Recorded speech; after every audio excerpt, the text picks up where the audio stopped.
this is rubbish and you don't need this, and you're getting far away from regular and beautiful music making. Throw it away, my friends.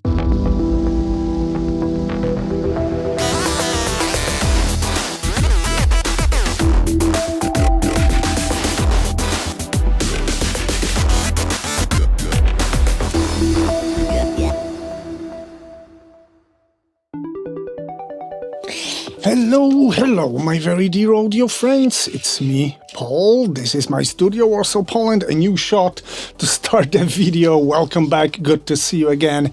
Guys, thanks for all the views, comments on my latest video on Looptrotter Sa2rate 2. Hardware versus plugin. It was very positively received by you, I'm happy about it, but also I was criticized for one thing mainly. Hey Paul, why didn't you use the plugin doctor both on hardware and software?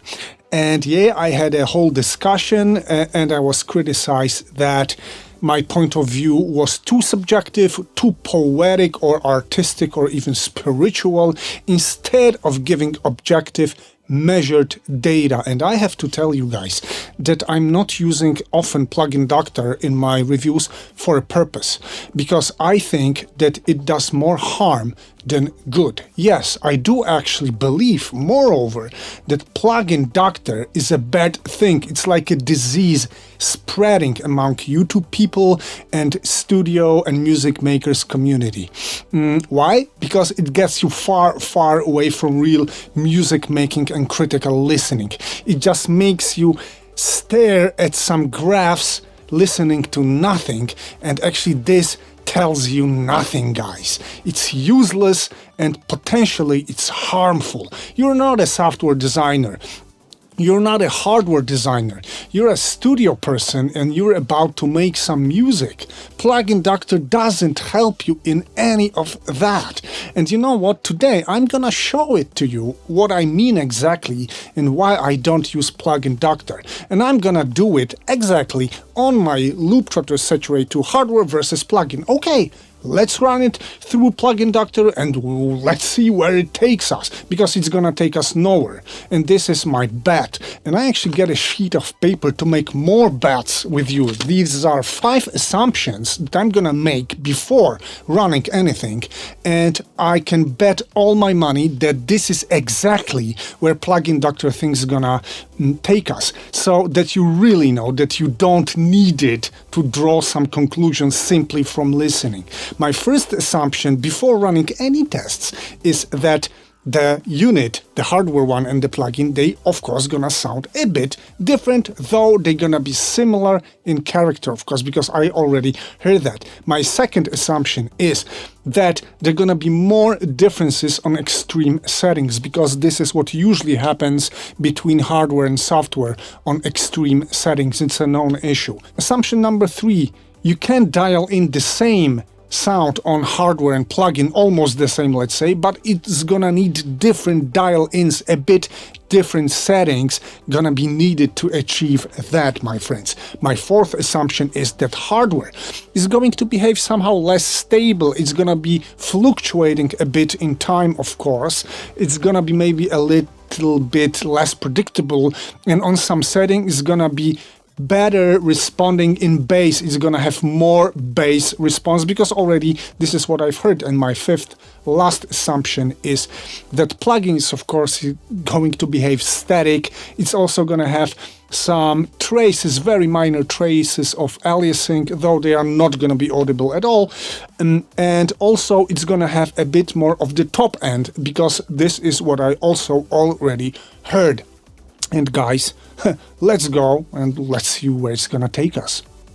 Okay, so the plugin doctor is already here. This is the VST on its default setting, so drive is 0. I'm gonna set the mix to 100%, and I'm gonna do the same on the hardware. We're gonna only use 100% wet signal without the dry signal.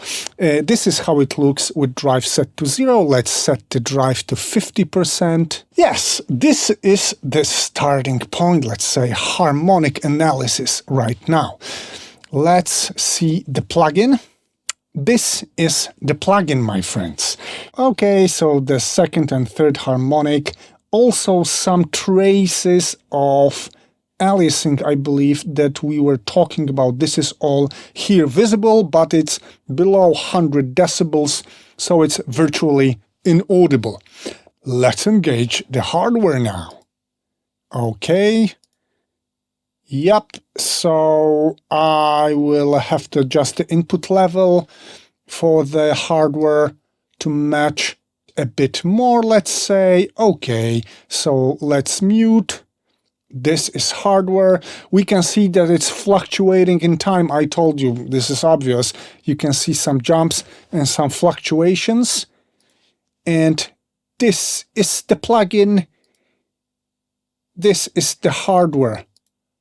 Yes, I would say these are quite similar. Maybe let's, okay, like this, maybe use hardware. Yeah, generally I would say we're there. Let's get back to linear analysis. We can adjust this thing. Also, what you can see here, guys, is that already we've got a bit more of the top end. I also could hear this, and clearly I can see this. Let's maybe now engage low save and high smooth. This is what we get. We're gonna do the same on hardware. Boom. Yes, it's a bit more exaggerated, so maybe I should adjust. It's different. It's different, but what can we do? Look, yes. Maybe a bit, yes, a bit more drive.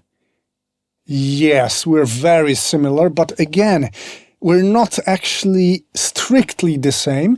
And also, I assume this, I have different dials set.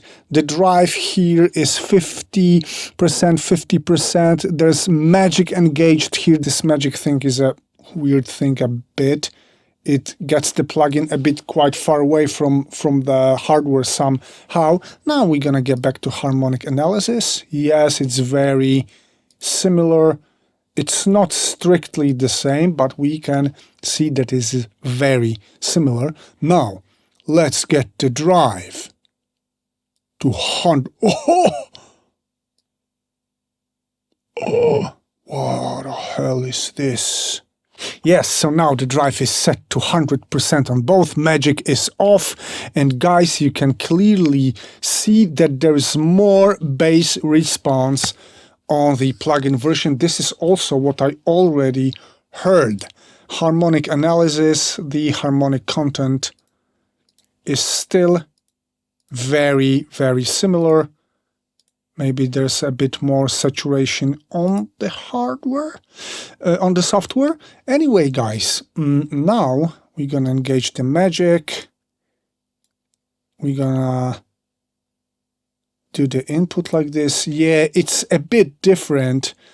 Probably I'm gonna be able to get closer to the hardware like this. Yes, you see? So again, different dial-ins, but I'm gonna get the similar results. Finally, it's totally possible, my friends. Anything else? Let's disengage both low shelf, high smooth on this very high drive. Low save, high smooth. Let's disengage magic. Yeah, so you can now see that was the bass, the main bass difference probably that I heard also, because when the magic is off, there's a huge gap in bass response between plugin and hardware, as you can see, and I could also hear this, my friends. So, well, shall we sum the things up after this short run? So here's the list of my assumptions I made before shooting and testing anything. Let's check them out. The first one was that the hardware and plugin is gonna be similar in tone but not very the same. And well, that's obviously true, and we could all see that. And the second assumption was that we're gonna have more differences on extreme settings, which was also true, and I did not need Plugin Doctor to see this, though it's still here on the very screen. The same sound, the same tone is possible to dial in, but it's gonna need different settings on hardware and on a plugin, which we could also see that was true. The fourth assumption was that hardware is less stable, it's time fluctuating, also that it's got more bass response, which you can still see on the screen right now. The fifth assumption was that the plugin is static because it's an algorithm.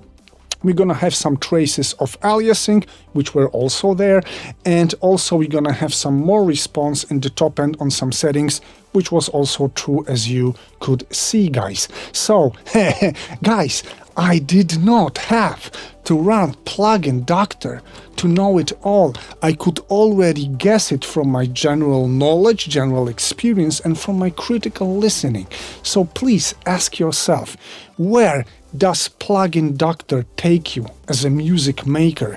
And do you need this at all to make music? Because I'm gonna tell you right now what I think about it. This is rubbish, and you don't need this, and you are overusing this, and you're getting far away from regular and beautiful music making.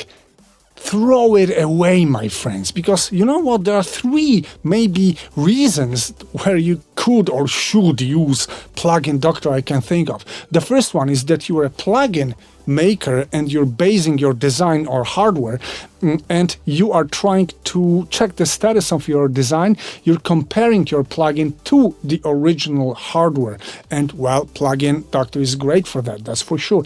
The second thing is that you're a hardware maker or a hardware repair person, and you want to diagnose your equipment, your hardware one, because it's malfunctioning in some ways, and you want to see and measure the malfunction that it's there.